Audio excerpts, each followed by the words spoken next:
Welcome to Martin Luther and the Reformation, Zigafusio. And this is part 2.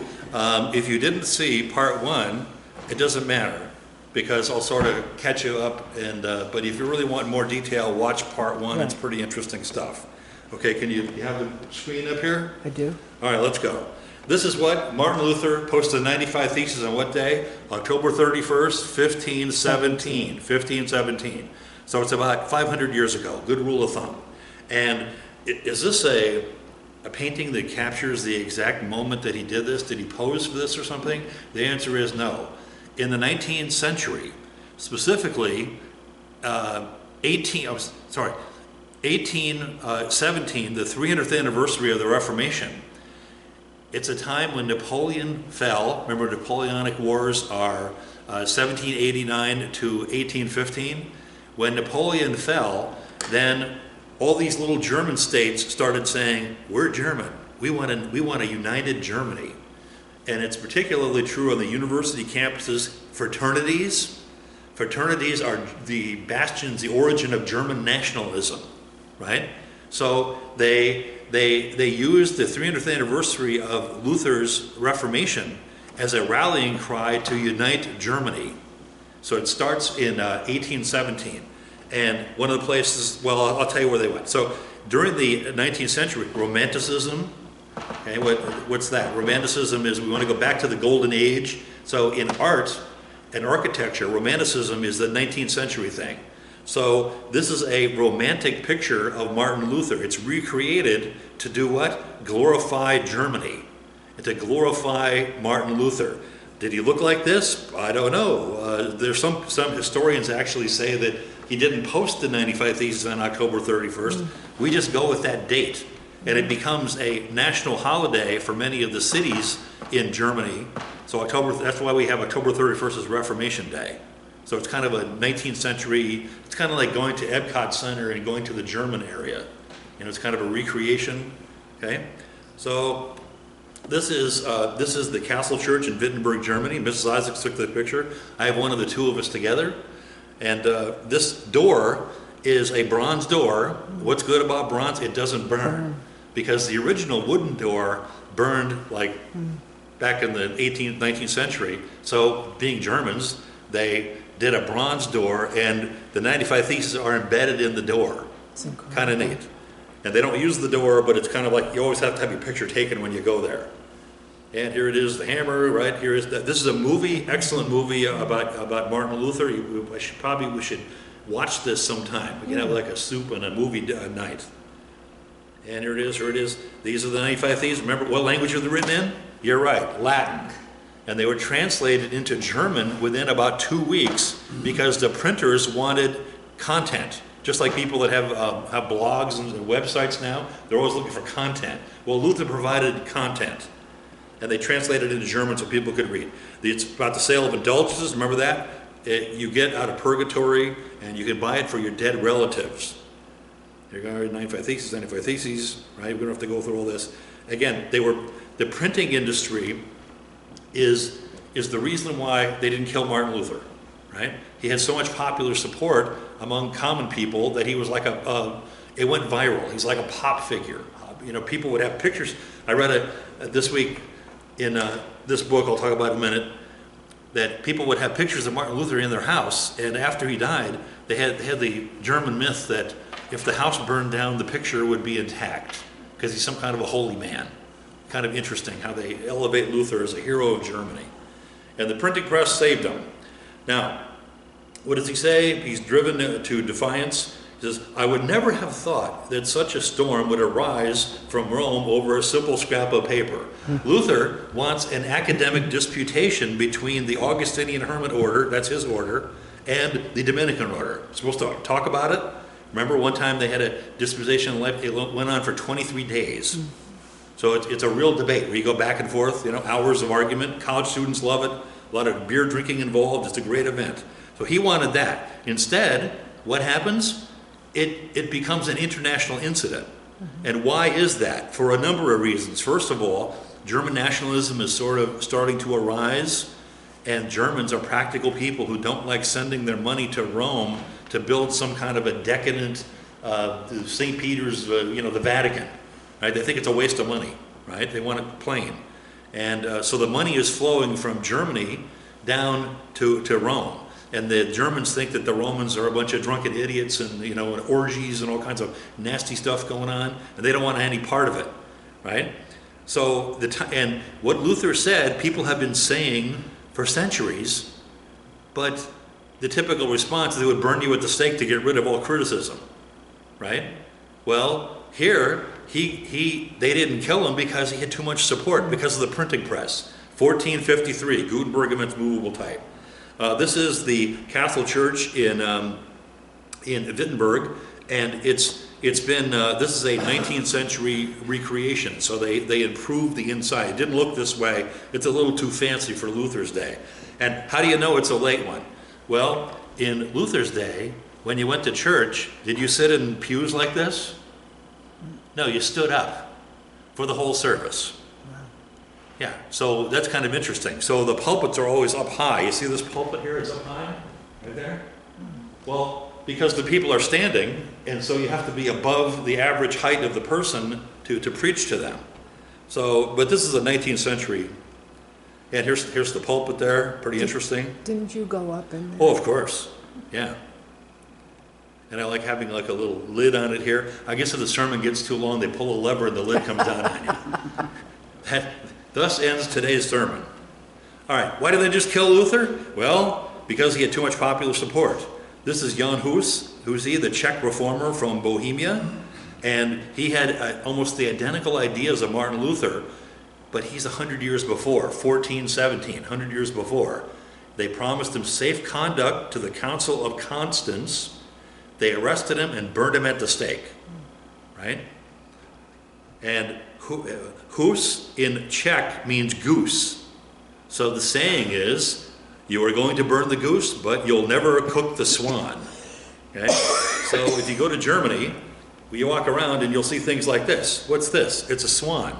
A swan is a symbol of Martin Luther. And we have one of these in the back, that one picture of Martin Luther. It's a print, the oldest one up high. Above, there's a little swan up there. So in Germany, if you see a swan, it means the Lutherans live there.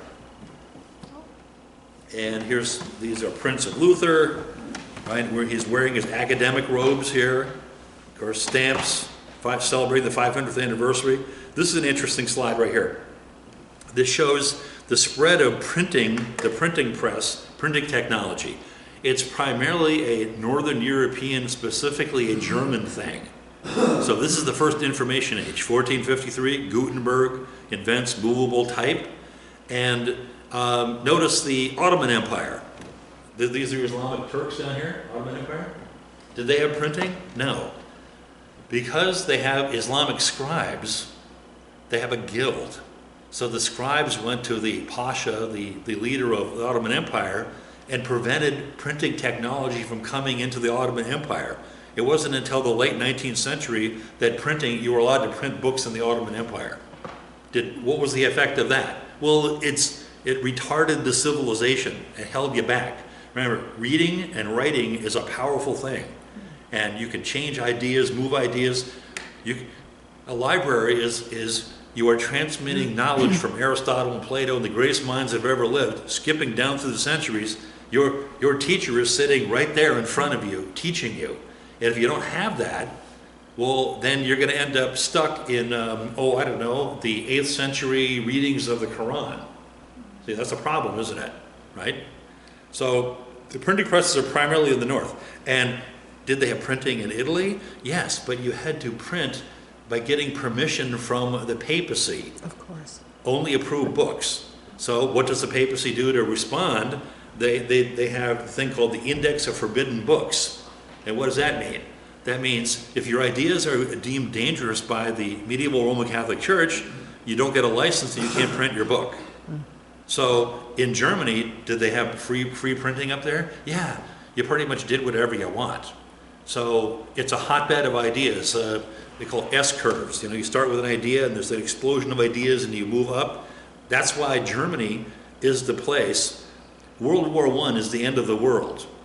In Germany in the 1880s, 1890s, They're leading in like the pharmaceutical industry, engineering, science, technology, mathematics. It's all coming out of Germany because of this tradition of printing presses.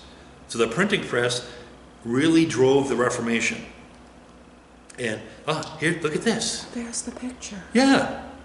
Where And did this you is in find Germany. that? What? Where did you find that? Oh, I don't know. I just had it somewhere. And so this wow. is, and of course, Patrick has been to the Bible Museum, and they celebrate the printing press. Why is that? Well, that's how you transmit the Bible. And that's usually the first book that they would print. Don't move that. What? Do what? Don't move that. Want me to stand like I'm... No. Get out of the... Get out of the way. Yeah. Okay, I'll leave. I'll go home and get a donut. Okay. All right. And this, I think, comes from the Passages Museum exhibit that became the Bible Museum. I think I saw this in Oklahoma. So this is the printing press. And notice it has a screw because it's based on a wine press. So they take existing technology, a wine press, and use it to do the printing. And you know, and the printing press design really hasn't changed over the centuries. It's the same. And here they are, printers. And this is the kind of thing that they did. This is a cartoon. So why would you do cartoons? You do cartoons because it's for people who can't read. So you can see the picture, you know, the picture with 1,000 words. So both sides traded nasty cartoons back and forth to each other. Isn't it a horrible election of the ha ha ha? The 16th century stuff was even more vicious, if you can imagine that. So it's really nasty stuff. And here it shows Martin Luther and it's 7 heads. That's from the book of Revelation. So the medieval Catholic Church said Martin Luther is the Antichrist, and in response, or maybe he started it first, I don't know. No, the Pope is the Antichrist. That's about as rude as you can get. You know, it's beyond calling somebody a Nazi or garbage or anything like that. You're the Antichrist. That's pretty much the ultimate put down in the religious world. Okay, and here we see printing press. And oh, I love this one. This is the Lutheran cartoon, and it shows Satan playing a bagpipe, and the bagpipe is a monk. So the monk's head is belching out the bagpipe music that Satan has provided. See, is that pretty brutal? Yeah, that's pretty tough. All right, the reaction. Pope Leo X. Remember, Pope Leo X is Giovanni de' Medici. He's a member of the Medici dynasty. So this is like an amazing thing. It would be like, I don't know, George Soros has a son and he becomes the Pope or something. So it's a big money involved. We tend to think the Pope is like a religious person. In the medieval Roman Catholic Church, no, you're a prince that they lead armies into battle, right? And they have a lot of political power. They have the ability to make and break emperors and kings in the rest of the Latin Christian world. So it's a political position. And does that tend to attract people that probably shouldn't be in the religion business? Yeah. What's that book by Friedrich Wilhelm Hayek? The Road to Serfdom, 1944. Chapter 10, Why the Worst Get on Top. So people get into positions where they have no business being involved in it because they want the power and the money, you know. So this is what happens with the medieval Roman Catholic Church. You don't want people, this is why separation of church and state is a good idea. You do the politics thing over here, we'll do the religion thing over here, and don't interfere. So when you mix politics and religion, it can become a potent force, right? Remember, what's National Socialism with Hitler? It's an economic, a political, and a religious system, see? And that's what gave it the real power, right?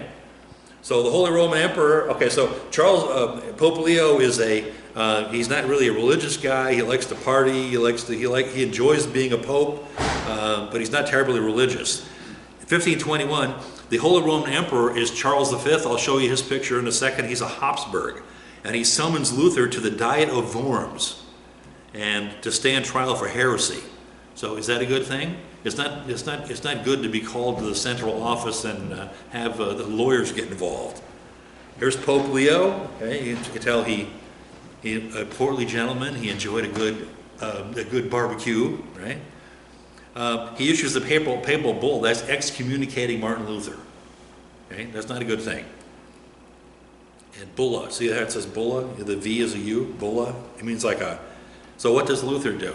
He gets his students together at the university and they burn the books. They burn the canon law books, and they also burn the Pope's bull. And now, is that sort of an outrageous thing? Yeah. What? A commoner, a German peasant, is burning the document issued by the most important person on earth? That's pretty gutsy, right? So would 19th century German romantic people be interested in this? Oh yeah, it's German nationalism, right? Like we poke the finger in the eye of the Pope, and it's a German nationalistic thing. Kind of interesting. Here again, this is like, this is like embedded in German history, mythology or something. And here he is, there's all multiple shots of this, him burning the papal bull. Here he is. Again, these are romantic pictures. The Diet of Worms. Okay, let me talk about this. What is this? Worms is a town, okay? When I teach my college students, I have to explain to them that it doesn't mean that he ate worms, okay? So it's a town called Worms, right? And a diet is like a Supreme Court and the Senate meeting together. So the electors are all there, the high church officials are there, the Emperor Charles V is there, and Luther is standing there having to defend himself. Would that make you nervous? Yeah, I have to go to the Supreme Court and stand in front of all the most important people in the world. Well, that's pretty heavy duty stuff. So it's not the gummy worms. So we should have gummy worms to hand out to people now to reinforce this, right? Who's this guy? This is Charles V, the Holy Roman Emperor. At this time, he was 20 years old. He doesn't speak German. Yeah, he speaks Dutch and Spanish. He's a Habsburg. That's the dynasty. How do you know he's a Habsburg? The chin. The chin. Yeah. You see, if you marry your relatives for extended generations, you start having certain anomalies in your face. Awful. And this is called the Habsburg chin. My college students, they find this to be absolutely fascinating. They got the chin going. Yeah, but you know who else has the Habsburg Who's that? chin? Is Philip Melanchthon. He's got that chin. Well, that's because his teeth fell out. Oh, he had bad teeth. Right.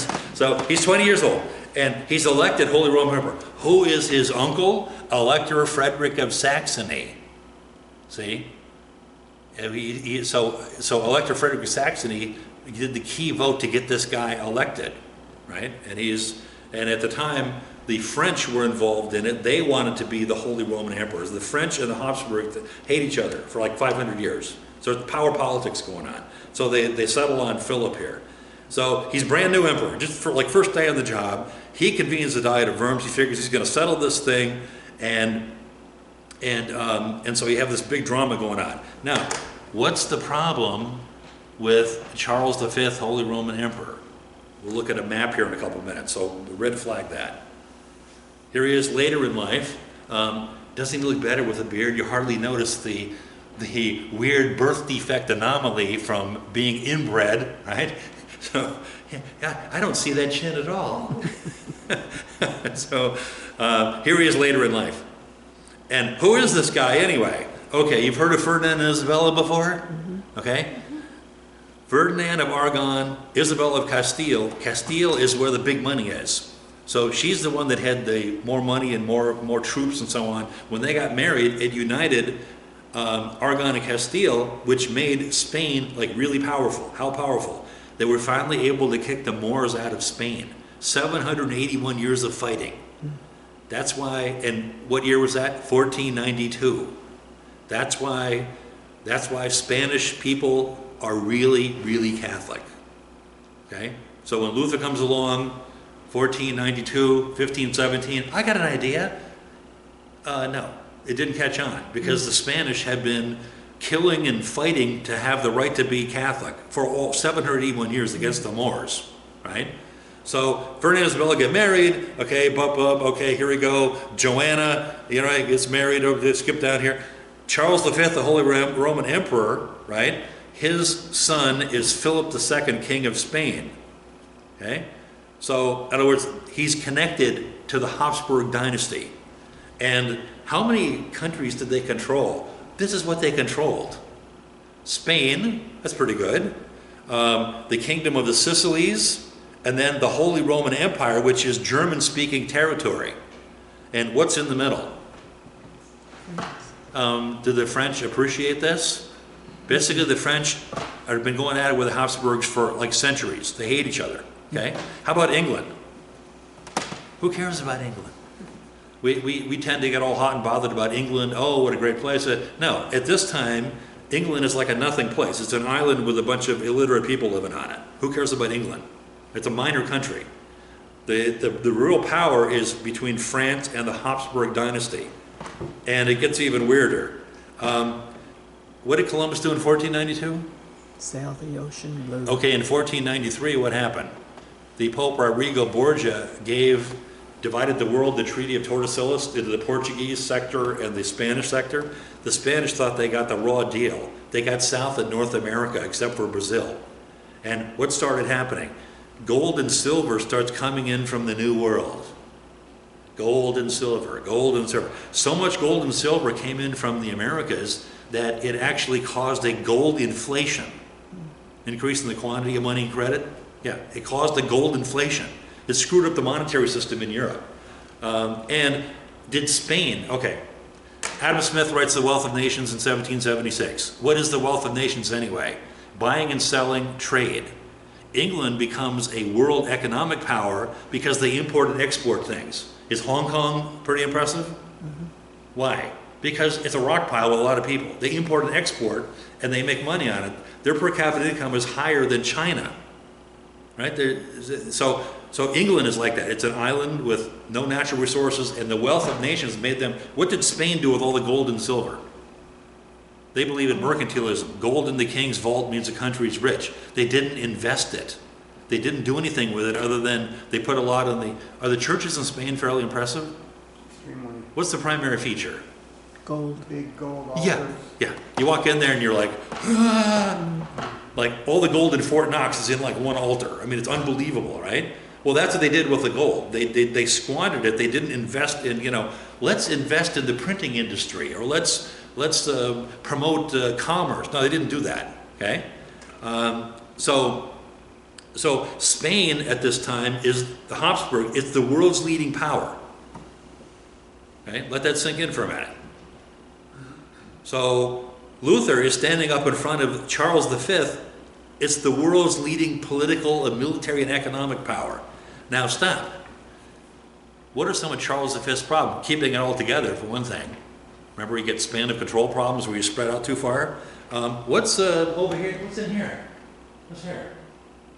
The Ottoman Empire. What religion are they? They're Islamic. And what's their goal? To conquer the world. So the Ottoman Empire engages in a series of wars with the Habsburgs that the last big wave was September 11, 1683. That's when two Polish kings came riding down out of the north, the winged hussars, and they stopped the armies of Islam at the gates of Vienna. September 1st, 1683. If it wasn't for that, we would be Islamic right now. That's how close we came. We came like this close to being overrun, right? So the Ottoman, what do you need if you're fighting someone like the Ottoman Empire? You're Charles V. What do you need? An army. An army, and is that free, or how do you do that? You have to pay the soldiers. Being the emperor is not really as good of a deal as you think it is. You have to go to the electors and say, hey, I need money. I need troops. Yeah. So he's always looking for money, always trying to get troops, always trying to do something to stop the wave of the Ottoman Empire. Are the Ottoman Turks pretty tough? Are they fairly advanced? Yeah. They have better technology than we do. Mm-hmm. And he's trying to raise armies to try to stop these people all the time. And so that's his major preoccupation. One of the reasons he didn't kill Luther is because he couldn't, because he needed Elector Frederick II and other Lutheran princes to give him troops and money to stop the Turks from overrunning him. He's got like two problems at the same time. He's got the Protestants in the north of Germany, and he's got the Ottoman Turks coming to get him.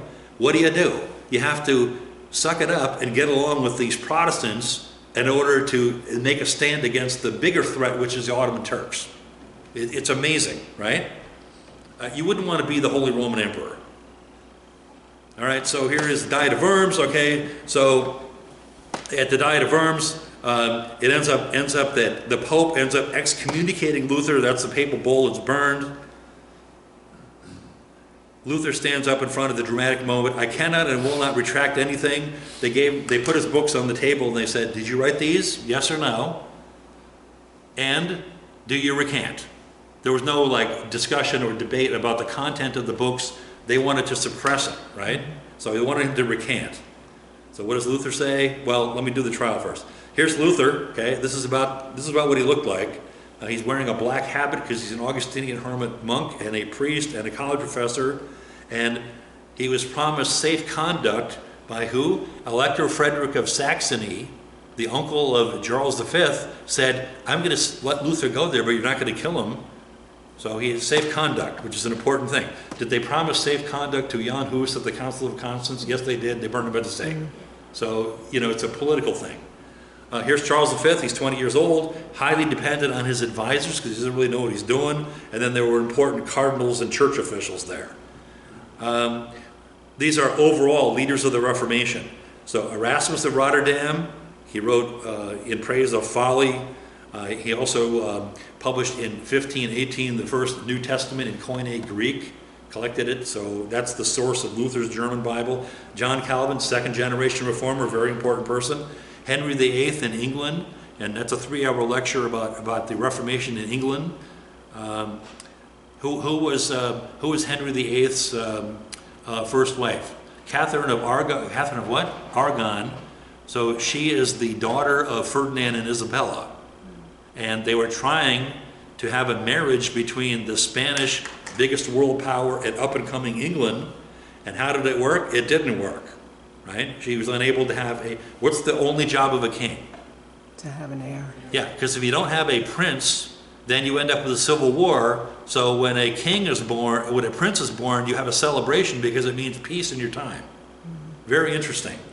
So he has trouble. He has 6 or 7 wives, and he's a real tyrant, Ignatius of Loyola, Counter-Reformation stuff, heavy-duty dude.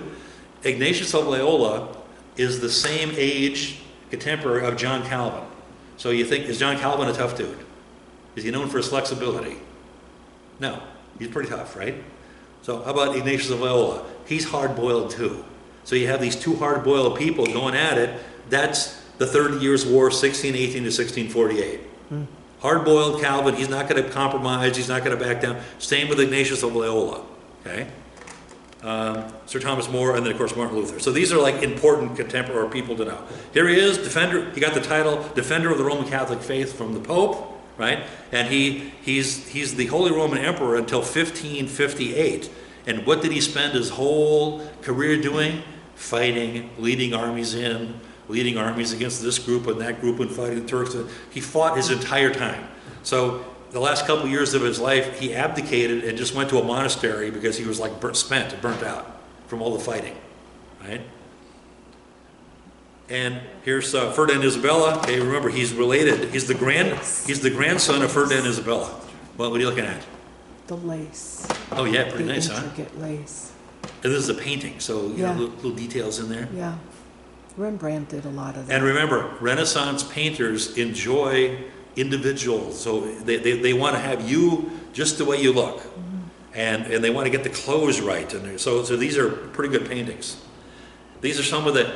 This is an impressive graphic. It shows he's the king of the Americas: Sardinia, Burgundy, Spain, the Netherlands, Holy Roman Empire, Austria, Sicily, Lombardy, and Naples.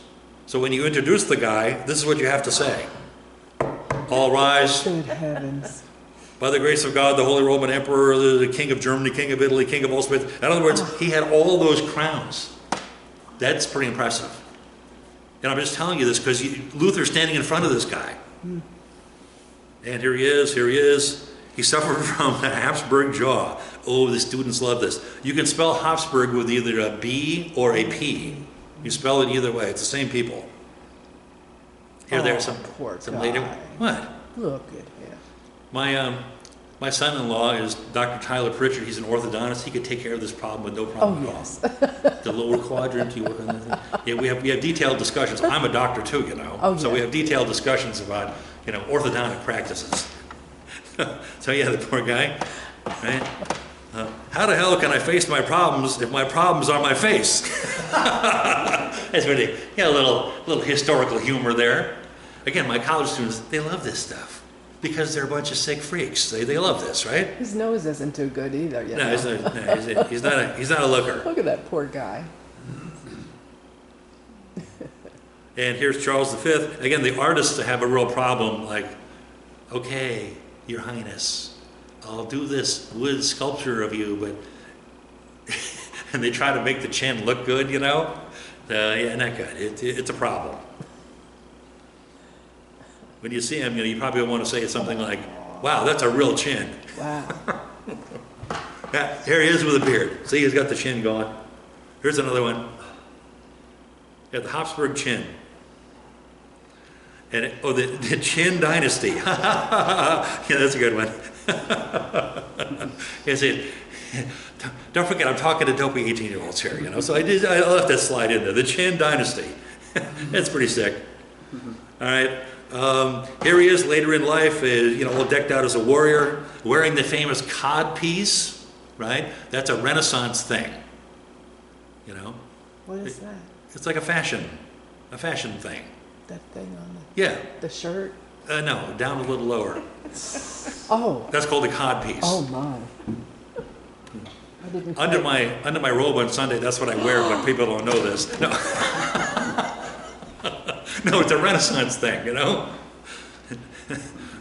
I have to, what? So here he is. He's a soldier. Again, he's fighting all the time. And here he is, young and old. Charles V had a double dilemma with the Protestant Reformation and the Islamic armies coming to get him. So he had, you know, you wouldn't want to be the Holy Roman Emperor, in other words. And I like this one. It shows enthroned over his defeated enemies. So these represent different countries that he has conquered. And ironically, in 1527, this is 10 years after Luther's 95 theses, his troops invaded Rome and they sacked the Vatican. They plundered Rome. Isn't that weird? Wow. So he had a whole host of, he was married, his wife was a lovely woman, and they got along famously, which is kind of rare. Okay, now, Philip II is his son, and what is he known for? He was the emperor when the Spanish Armada was defeated in 1588. What's that?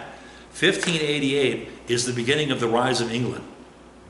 So what did they do? They did the impossible. They defeated the largest navy in the world. And how did they do that? The Spanish ships were big, clumsy. They had the wrong caliber cannonballs. It's a bureaucratic snafu. They messed up. And they sailed up through the English Channel. The English had small little ships that sailed circles around them, mobility, and they would light old boats on fire and push them into the Spanish ships that would catch fire and create anarchy. They ended up going up north to Scotland and around Ireland, and there was a terrible storm that sank the entire Spanish fleet. And when the survivors washed up on the shore, what did the Irish do? Let's have a Guinness. No, they killed them in a heinous way. So basically it was a disaster. It'd be like if we lost our entire navy in one big maneuver. So this is the beginning of the rise of England. Remember? It's the whale against the elephant. The elephant is the land. The whale is the sea.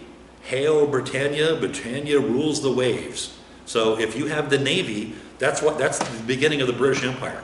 They defeated the Spanish. Then who was the king? Who was the queen? Elizabeth I was queen at the time.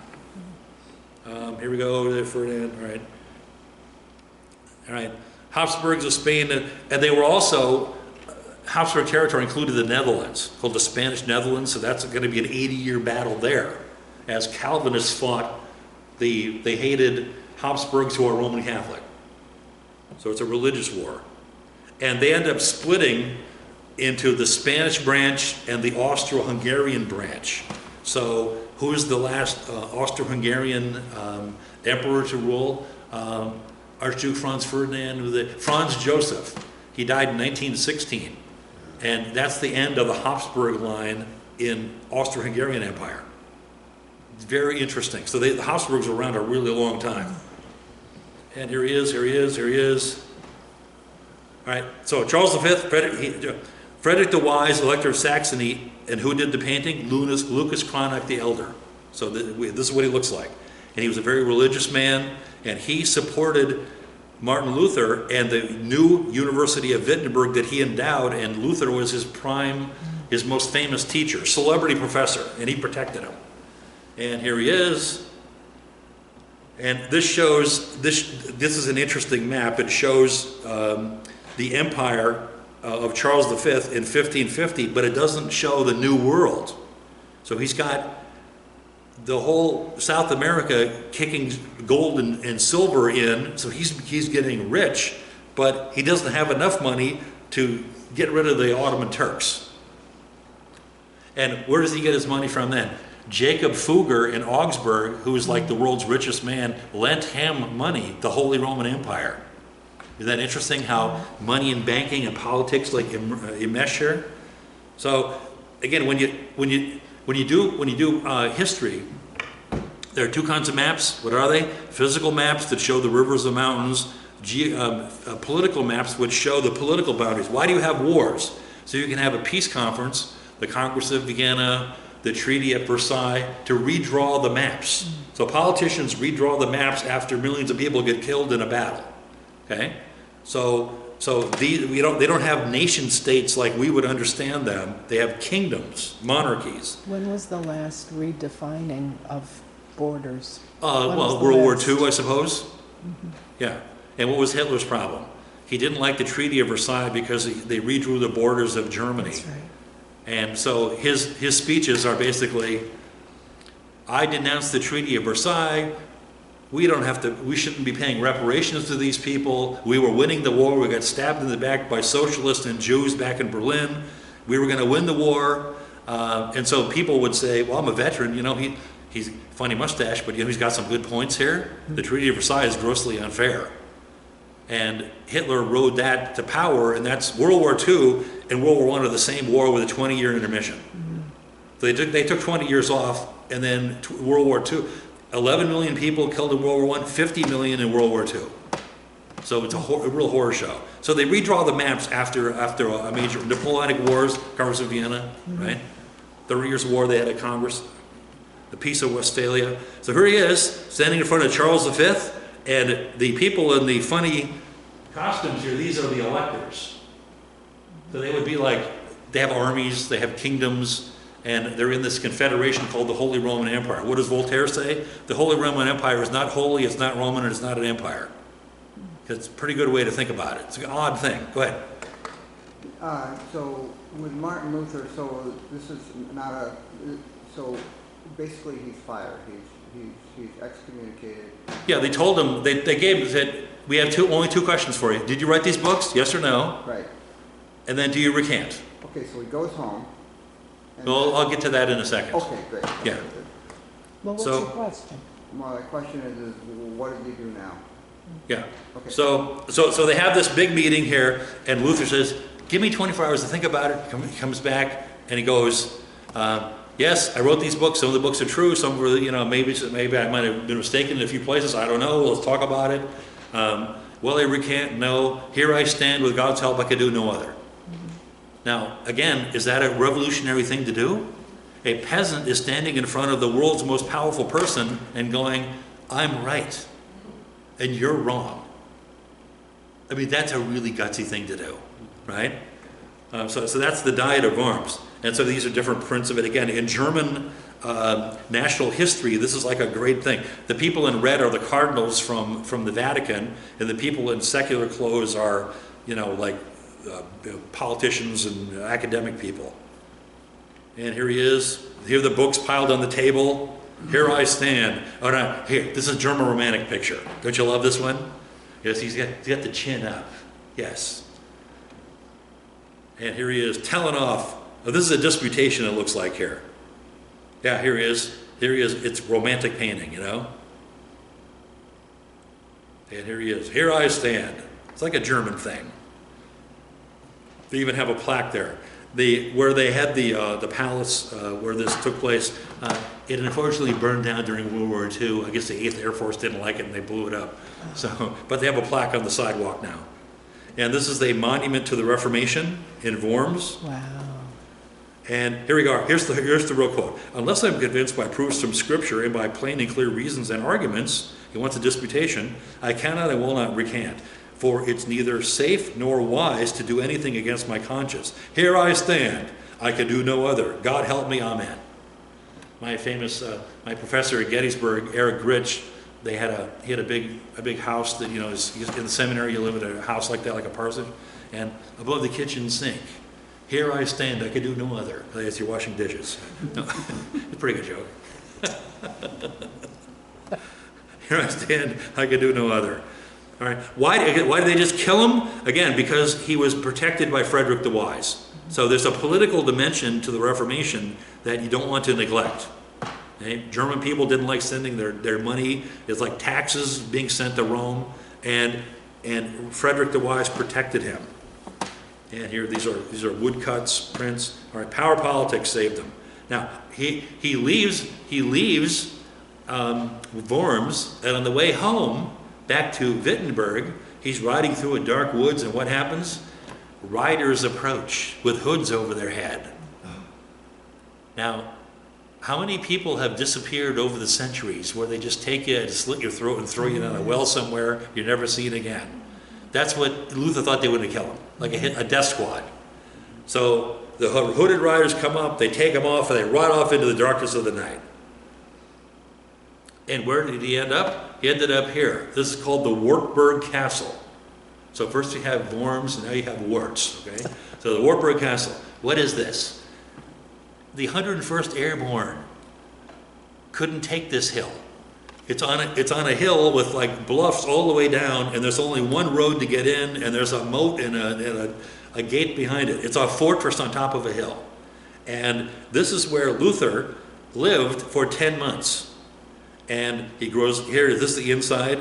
Of course, it's all been restored. Why? This is the place where the students met in 1817, German nationalism. So it's like like Independence Hall in Philadelphia, right?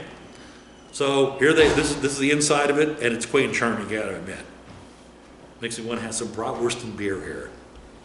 Here he is. He grows a beard, and he's called Georg, Junker Georg, Knight George. Grows a beard, and he's supposedly a knight. He's living incognito.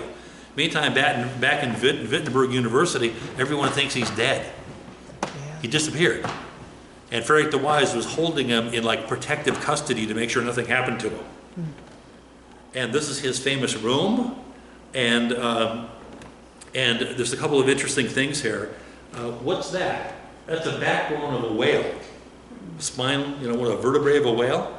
And he used that as a stool, and that was there when he was there. And this is probably a replacement, but that's his desk.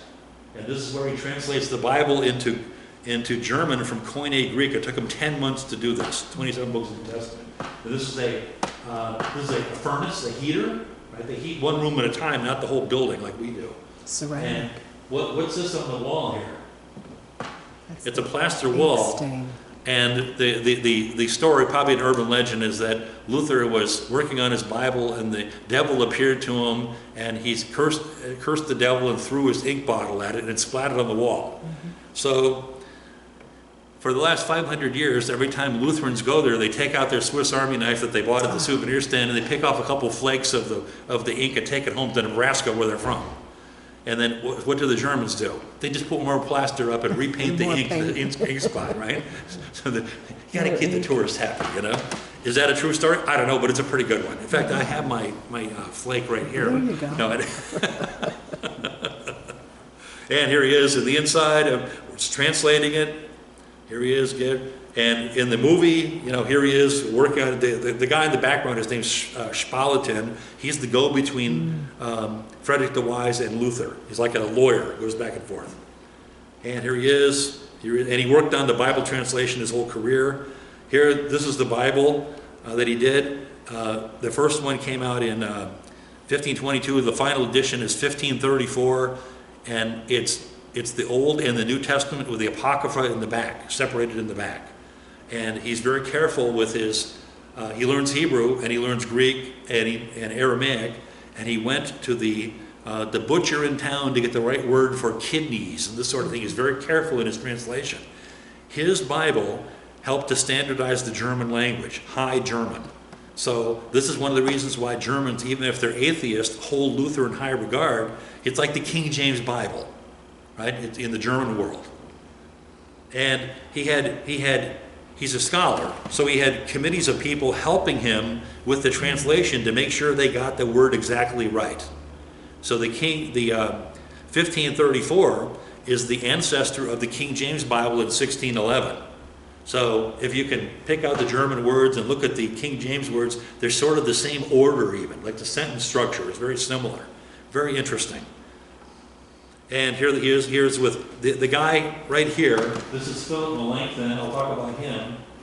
He's a young polymath genius who was an expert in Hebrew and other foreign languages. He was like 20 years old and they made him professor at Wittenberg. So he was one of Luther's big allies. And this is Johannes Bugenhagen, no, Johannes Jonas. These are some of the, it isn't Luther alone. He had a whole group of people that were with him. And this is the Gutenberg Bible. And the Gutenberg Bible is made to look like a Bible that monks had hand lettered. So that's the way it's laid out this way. And this is, if you go to Wittenberg, Germany, I'll show you the picture in a minute. They like old books there. So all the books are here. They're in the archives. The Bible, the Holy Bible. And this is a Hebrew Old Testament with Luther's glosses, Luther's notes in the side. So that's his handwriting. So he had like dipped in a little ink with a quill and he wrote in his notes. So it's okay to write your Bible. And here he is, Martin Luther. And here he is, this is a cartoon, the German Hercules, right, beating up on the popes. He gets married in 1525. It's a long story. Her name is Catherine von Bora. She was an escaped nun. So when the Reformation hit, Luther attacks the idea of clerical celibacy and the idea of taking monastic vows. What they would do, if you had, I have 3 daughters, and Jenna is the annoying one. So what you do, you don't have to pay a dowry when she gets married. You drop her off at a convent when she's like 10. You get rid of the excess girls that way. Now, did these girls want to be there?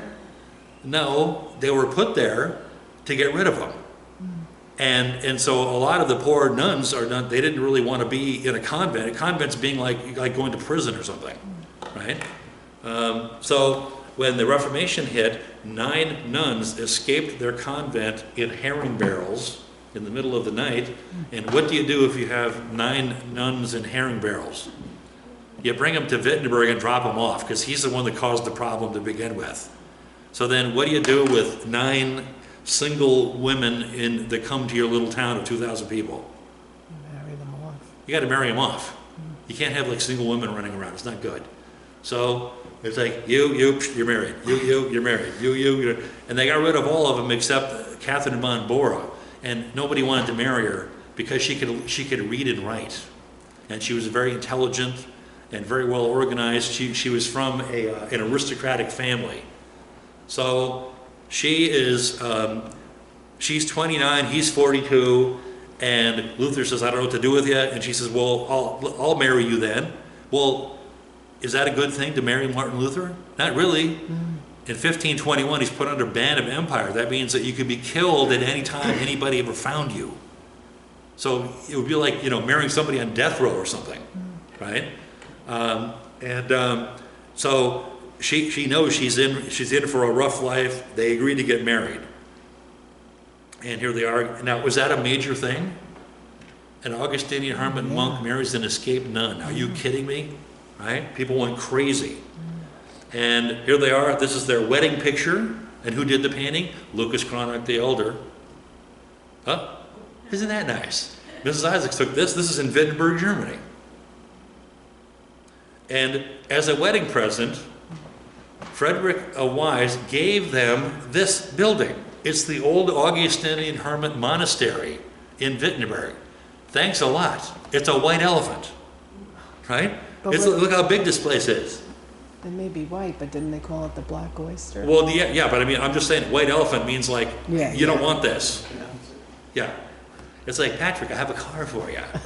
It's a Tesla. The battery's a little low, but you can have it, right? Nobody wants it, right? So what is Catherine von Bora? She turns around and she basically is the brains. She turns this place around and she turns it into like an enterprise. She made her own beer. She had a fish pond. She had a garden. She had servants, and they had a big table, and students would show up, and people that would want to visit Luther because he's famous, they'd show up and you'd have to like give them a place to sleep and give them food. So she's always cooking and feeding like 25 people at a time around this huge table. It was the place to be, you know?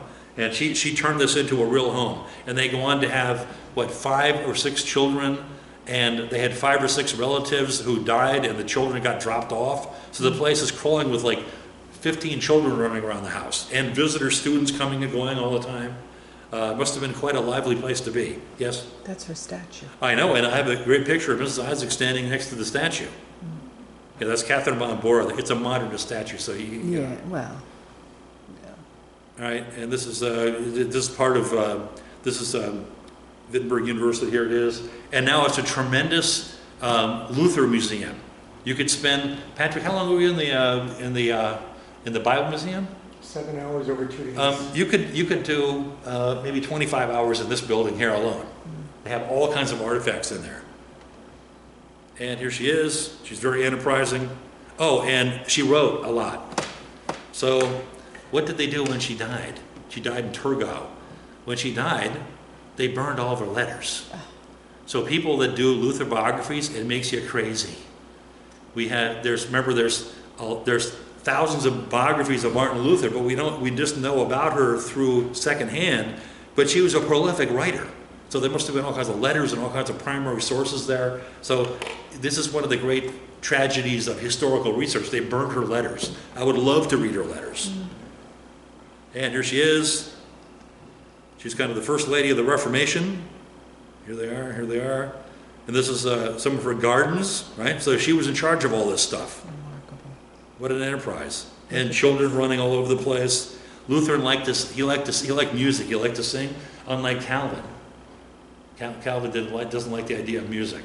Luther likes the music. If it conveys Christ, you keep it. So he writes, "A mighty fortress is our God." If you hear he was playing the lute, he had a tenor voice of all things. I wonder if you knows that song, "Thank the Lord." And right, here it is. Here's the inside, right? Typical. Here they are celebrating Christmas, which is an interesting thing. Legends are that Luther invented the idea of bring a tree into the house and put candles on it, right? So the Christmas tree is a Lutheran thing. And there's always people coming. It's Philip Melanchthon and kids all over the place. This is why you have the small catechism. You're supposed to teach the children your religion. So he's interested in education. This is his daughter who died at age 12. He was devastated by this. Magdalena, here he is, all upset. And this is his son, Paul, who became a lawyer, very prominent person. And here he is with children. And this is the grave of Catherine von Bora in Turgau. That's an effigy. Okay. Other thing. I'll spend like 5 more minutes here. 1525 was also the year of the Peasants' Revolt. What's that? This is a major, it's the first big peasant outbreak in European history. So we know about the French Revolution, 1789, 1799. This is a precursor of that. It was nasty. And here's the leader, Thomas Munzer, that's his name. And he was originally a follower of Luther, and then he says, wait a minute, the Pope is the Antichrist, and princes are demons, and we need to kill them all. We'll be the sword of the Lord. So they went through the countryside with bands of peasants raping nuns, burning monasteries, killing princes, attacking people. It was like all hell breaks loose. So the Peasants' War, and who did the Catholics blame? They blamed Luther for this. They said, you did this. You unleashed all these ignorant peasants, and look what they're doing now. They're going through the 100,000 people that were killed in this thing. And so what happens then? Luther, the troops are surrounded in a place called Frankenhausen, and they're on a hill, and Luther got the German princes and the Catholic princes to unite their armies to put down this rebellion. He wrote a thing, and a little pamphlet called "Against the Murdering Hordes of Peasants." And so he says that there's a right way to do dissent, to go to the Pope or to go to your prince with your grievances. You don't take up arms and do a rebellion. Is that a good idea? Oh, I don't like the way the election turned out. I'm going to go and kill police and burn down the town. Well, that's what they were trying to do, the Peasants' Revolt. So there's remember, God is a God of good order, and there's a right way of doing things. Well, they violated that. So they're surrounded, 6,000 of them on a hilltop, like Burger Hill, surrounded by the imperial troops, and they told surrender, and Thomas Munzer goes, wait, I have a vision. Yes, that's it. Yes, God told me, you'll be able to catch the cannonballs in your cloak, and the bullets will just pass through, you'll be unharmed. Oh. So what did the peasants do? They had pitchforks and clubs, and the professional military people came in with cannons, and slaughtered the peasants, slaughtered them all. Thomas Munzer escaped, of course, the head guy always escapes, and they found him hiding out, and they took him down and they tortured him for a couple of days, and he recanted, and they chopped his head off. And they put his head on display, and the moral of the story is don't ever do that again, right? So the Peasants' Revolt was really nasty stuff. And here, this shows the extent of the battles. And of course, the East Germans, back when they were in business before the fall of the Soviet Union, the East Germans, they regard Thomas Munzer as a forerunner of Karl Marx. And he's a big hero because he led the Peasants' Revolt. I better end right there.